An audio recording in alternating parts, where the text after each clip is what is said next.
about ideological subversion. That is a phrase that I'm afraid some Americans don't fully understand. When the Soviets use the phrase ideological subversion, what do they mean by it? Ideological subversion is the process which is legitimate, overt, and open. You can see it with your own eyes. All you have to do, all American mass media has to do, is to unplug their bananas from their ears, open up their eyes, and they can see it. There is no mystery. There is nothing to do with espionage. I know that espionage intelligence gathering looks more romantic. It sells more deodorants through the advertising, probably. That's why your Hollywood producers are so crazy about James Bond type of thrillers. But in reality, the main emphasis of the KGB is not in the area of intelligence at all. According to my opinion and opinion of many defectors of my caliber, only about 15% of time, money, and manpower is spent on espionage as such. The other 85% is a slow process which we call either ideological subversion or active measures, активные мероприятия in the language of the KGB, or psychological warfare. What it basically means is to change the perception of reality of every American to such an extent that despite of the abundance of information, no one is able to come to sensible conclusions in the interests of defending themselves, their families, their community, and their country. It's a great brainwashing process which goes very slow, and it's divided in four basic stages. The first one being demoralization. It takes from 15 to 20 years to demoralize a nation. Why that many years? Because this is the minimum number of years which requires to educate one generation of students in the country of your enemy, exposed to the ideology of the enemy. In other words, Marxism-Leninism ideology is being pumped into the soft heads of at least 3 generations of American students without being challenged or counterbalanced by the basic values of Americanism, American patriotism. The result you can see. Most of the people who graduated in the 60s, dropouts or half-baked intellectuals, are now occupying the positions of power in the government, civil service, business, mass media, educational system. You are stuck with them. You cannot get rid of them. They are contaminated. They are programmed to think and react to certain stimuli in a certain pattern. You cannot change their mind, even if you expose them to authentic information, even if you prove that white is white and black is black. You still cannot change the basic perception and the logic of behavior. In other words, these people, the process of demoralization is complete and irreversible. To get rid society of these people, you need another 20 or 15 years to educate a new generation of patriotically minded and common sense people who would be acting in favor and in the interests of the United States society.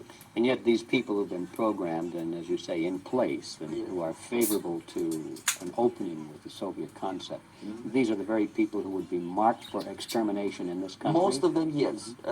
Simply because the psychological shock when they will see in future what the beautiful society of equality and social justice means in practice, obviously they will revolt. They will be very unhappy, frustrated people. And the Marxist-Leninist regime does not tolerate these people. They will join the links of dissenters, dissidents. Unlike in present United States, there will be no place for dissent in future Marxist-Leninist America. Here you can get popular like Daniel Ellsberg and filthy rich like Jane Fonda for being dissident, for criticizing your Pentagon. In future, these people will be simply squashed like cockroaches. Nobody is going to pay them nothing for their beautiful, noble ideas of equality. This they don't understand, and it will be the greatest shock for them, of course. The demoralization process in the United States is basically completed already. For the last 25 years, actually it's overfulfilled, because demoralization now reaches such areas where previously not even Comrade Andropov and all his experts would even dream of such a tremendous success.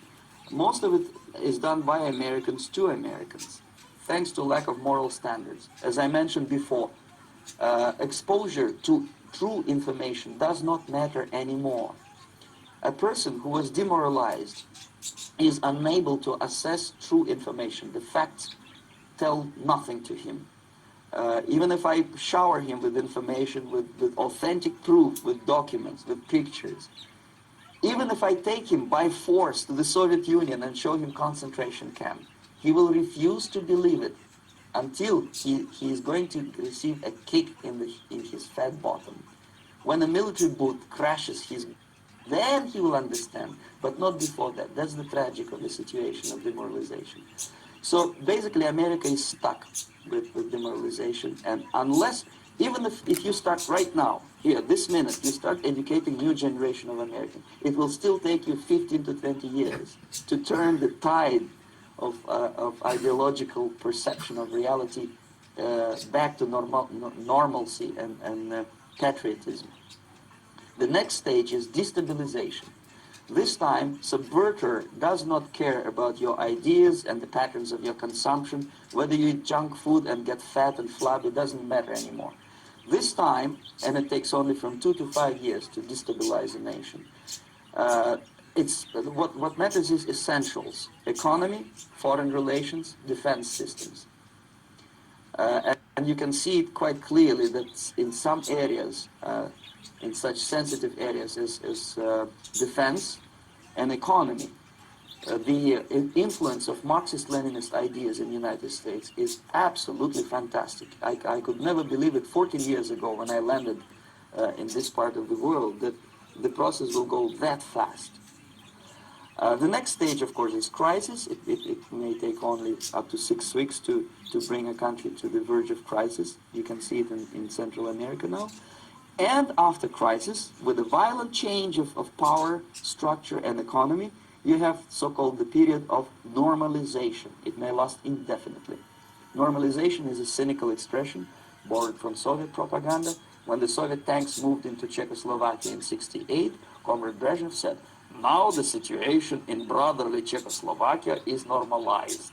This is what will happen in the United States if you allow all these schmucks to bring the country to crisis, to promise people all kind of goodies and the paradise on earth, to destabilize your economy, to eliminate the principle of free market competition, and to put a big brother government in Washington, D.C., with benevolent dictators like Walter Mondale, who will promise lots of things, never mind whether the promises are fulfillable or not. He will go to Moscow to kiss the bottoms of new generation of Soviet assassins. Never mind, he will create false illusions that the situation is under control. Situation is not under control. Situation is disgustingly out of control. Most of the American politicians, media, and educational systems trains another generation of people who think they are living at a peacetime. False. The United States is in a state of war, undeclared total war against the basic principles and the foundations of this system. And the initiator of this war is not Comrade Andropov, of course. It's the system.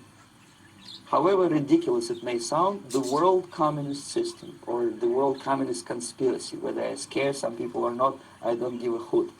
If you are not scared by now, nothing can scare you. But you don't have to be paranoid about it. What actually happens now, that unlike myself, you have literally several years to live on unless the United States wake up. The time bomb is ticking. With every second, the disaster is coming closer and closer. Unlike myself, you will have nowhere to defect to, unless you want to live in Antarctica with penguins. This is it. This is the last country of freedom and possibility. Okay, so what do we do? What is your recommendation to the American people? Well, the immediate thing that comes to my mind is, of course, There must be a very strong national effort to educate people in the spirit of real patriotism, number one. Number two, to explain them the real danger of socialist, communist, whatever, welfare state, big brother government. If people will fail to grasp the impending danger of that development, nothing ever can help United States. You may kiss goodbye to your freedom, including freedoms to homosexuals, to prison inmate. All this freedom will vanish, evaporate in 5 seconds, including your precious lives.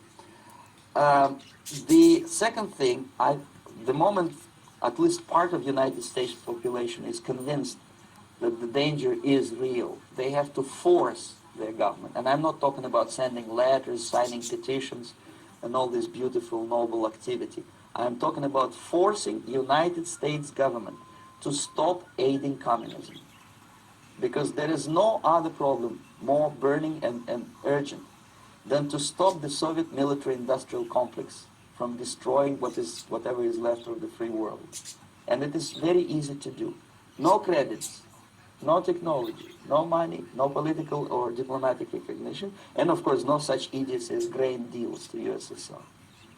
The Soviet people, 270 millions of Soviets, will be eternally thankful to you if you stop aiding a bunch of murderers who sit now in Kremlin and whom President Reagan respectfully calls government. They do not govern anything, least of all such complexity as the Soviet economy.